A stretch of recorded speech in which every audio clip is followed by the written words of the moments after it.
Hello Year 7, this is Mr. Dockel. I've been asked to show you how to draw a picture of the mouth. For this you'll need a HB pencil and a higher grade pencil.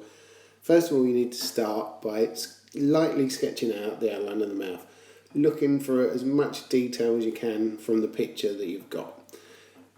Now, mouths, you need to try and stay away from the cartoon kind of mouth and look for all the detail that you can in the picture that you've got. Once you've drawn it out lightly, then you can use a HB or higher, or press harder with a HB or high grade pencil to start to add the tone. Start with the darker areas and start to then shade in those areas. Look for the darker bits to start with, that's where I always start. And use that pencil, press much harder and get a good variety of tone. Now, when you look at the lips, if the light is from above, the top lip is usually darker than the bottom lip because the light comes from above and the top lip is in shadow. The bottom lip sticks out a little bit, so that reflects the light a lot more. It depends again on what angle you take the picture from, or the picture is taken from. If it's straight on and the light's coming from straight on, then it's not always true, but usually the light comes from above, so usually the top lip is darker. When you're using tone, try to keep it in a similar direction in the one area that you're working in. So try and follow the shape of the mouth with the tone that you're using. When you're working on the line that separates the two lips, the line is never straight. So try not to go for a straight line in between the two lips. Try and look at the picture that you're working from and see how the line changes as it goes across the mouth. It's never a straight line. It usually goes up one side, then down, then up again on the other side. Very rarely, it's never straight. So really look at the picture. This is the best advice you can get. Really look at the picture that you're working from and get as much detail from that as you possibly can. Don't just go with what you think's in your mind. Really look at the picture. When you get better at drawing, you look more at the thing that you're drawing than what you do at your own drawing. So you'll look less down at your own picture and more at what it is that you're drawing.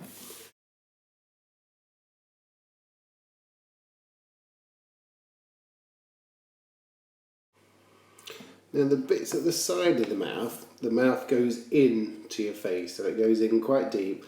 So those bits at the side, either side of your mouth, are usually a little bit dark again. And as the mouth is round, it kind of rounds out into the middle.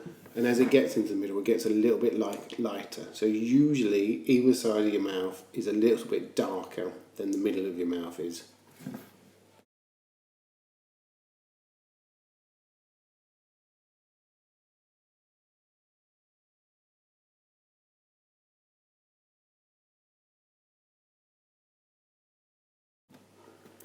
If you notice now, I'm actually going over and over. I'm not doing one bit and then that's it, leaving it and then going on to another bit.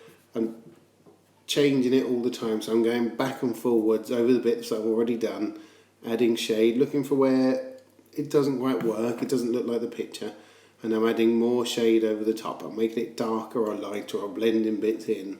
You're always going backwards and forwards over your drawing, making sure that the bits are blended in with each other, that there's no lines that don't exist in the picture. There are lines in the picture of shade, but not many, so you're always kind of going back, trying to blend the lines out, graduate the tone, blend it backwards and forwards, always changing it, always looking to see how you can make it better, make it more like the picture that you're looking at.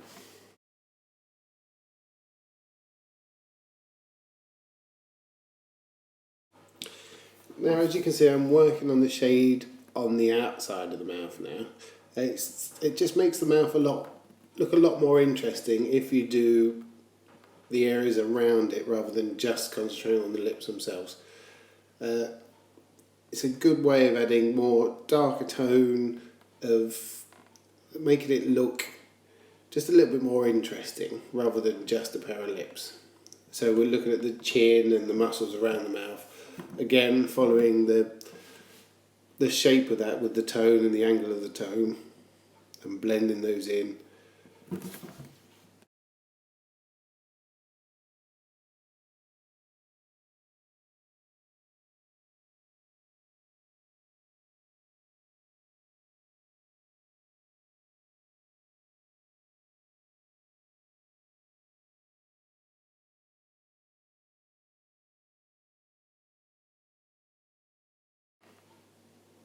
There is usually a lighter tone that goes around the edge of the lips.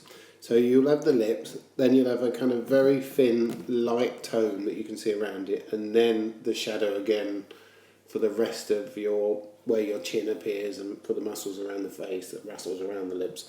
So there's almost like a light line that goes around your mouth. And this is quite, not always, but most of the time, that's there. And it's a good way of separating the tone from your lips and the tone for the outside of your mouth and around the mouth. Because sometimes if a tone is very similar, then they'll blend into each other. But with that light line, it'll separate the two of them. Now, as you can see, I'm using the rubber now to almost drawing with the rubber. I'm drawing with the rubber to produce a light tone. As I said from the beginning, you have the dark tone, the mid tone, and the light tone. It's very good to use the rubber to get that really light tone. What they'll do is make it look even more 3D, give it even more of a sense of shape, and just go over to get those really light bits that you can see from your picture, usually in the bottom lip or part of the top lip, and usually around the edge of the lips, and that will just lift it a little bit and give it that extra level of tone that we look for when we grade your work.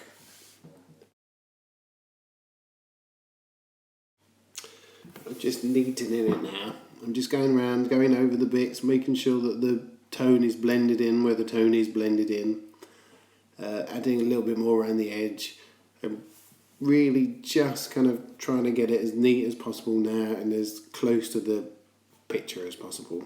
Going backwards and forwards again, looking at it from a distance as well. You can't see it from the video, but I stand back, always stand back from your work and look at it from a distance, because close up you can't always tell that it looks right.